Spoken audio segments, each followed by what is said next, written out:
été très choqués. On ne s'attendait pas du tout à ce que le pays tombe aussi rapidement. Donc, encore sous le choc. On se réveille comme dans un nouveau monde, en fait. Et vous avez des nouvelles de votre famille là-bas, de Alors, comment ça se passe, comment on ça se a des déroule? nouvelles, ils sont cloîtrés chez eux, ils restent cloîtrés. Voilà, c'est très dur, c'est très dur ce qui se passe. Et quel espoir vous avez pour eux? Quels espoirs eux ont? Pour le moment, on n'a pas d'espoir. On n'a pas, en tout cas, on ne sait pas à quoi s'attendre. On ne sait pas. Et c'est quoi la suite pour vous ici? C'est quoi ce que vous faites au quotidien? Vous essayez de les contacter? Vous essayez d'avoir des nouvelles? Bien sûr, on essaye ça de se les passe? contacter, on essaye de leur dire de se sauver s'ils peuvent, mais toutes les frontières sont fermées. Voilà, on ne sait pas comment va être l'avenir pour eux. Ils ont tous fait des études, ils travaillaient.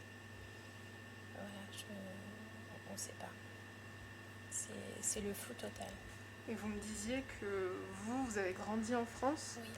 Et en tant que, enfin pour les Français ici, on peut se dire c'est quelque chose qui se passe là-bas en Afghanistan, Oui. qui est loin.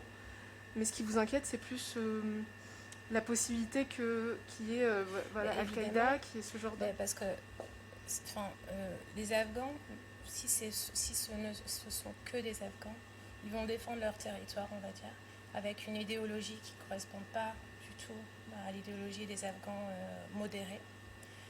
Mais si à l'intérieur, et on pense qu'à l'intérieur, il y a d'autres groupes, donc Al-Qaïda, Daesh, oui, leur ambition est beaucoup plus grande que de conquérir l'Afghanistan. Je pense. Et vous, vous avez votre famille qui est là-bas?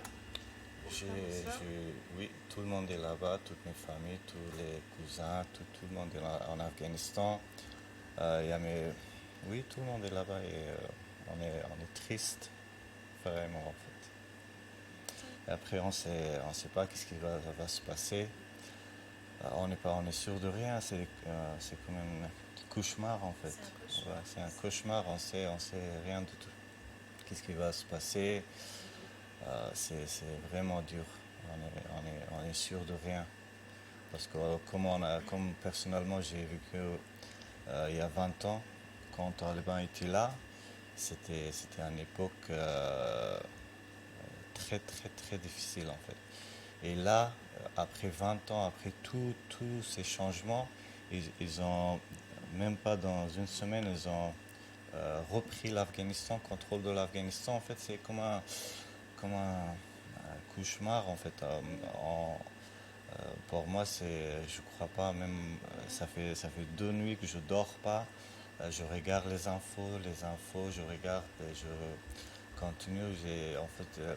Mais là, comme on a vu tout le monde, il se tourne le dos contre l'Afghanistan. En fait, là, on n'a plus d'espoir en fait pour les Afghans et c'est franchement très très difficile.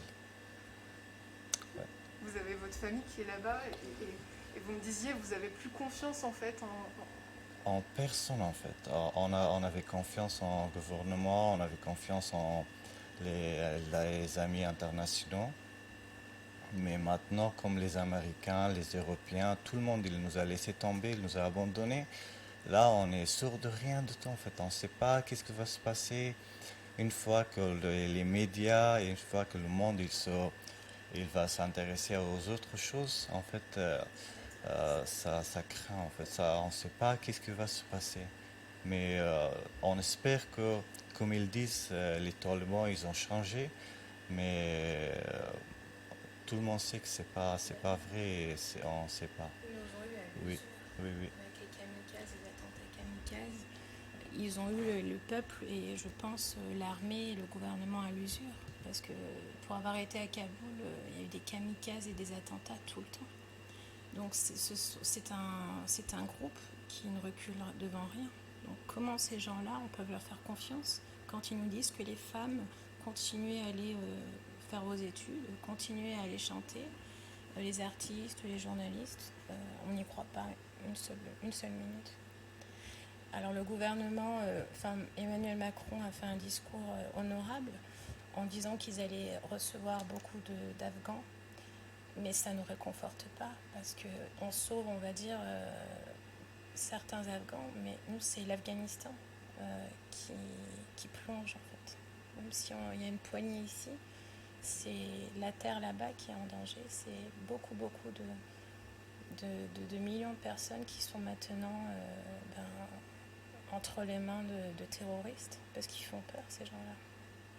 Et votre belle-sœur canadienne, elle est là-bas? Elle est là-bas. De partir? Comment ça s'est passé? Impossible de partir. Bon, elle ne peut pas bouger, les frontières sont fermées, l'Inde a fermé ses frontières, le Pakistan pareil. Donc c'est une activiste, une humaniste, elle travaille dans les associations humanitaires. Elle ne peut pas sortir de chez elle. Et puis elle passe à la radio, donc elle est là-bas, elle a un nom. On leur dit ici, ne sortez pas de chez vous, restez chez vous, même ses jeunes frères qui ont tous fait des études, on ne sait même pas maintenant ce qui va devenir d'eux.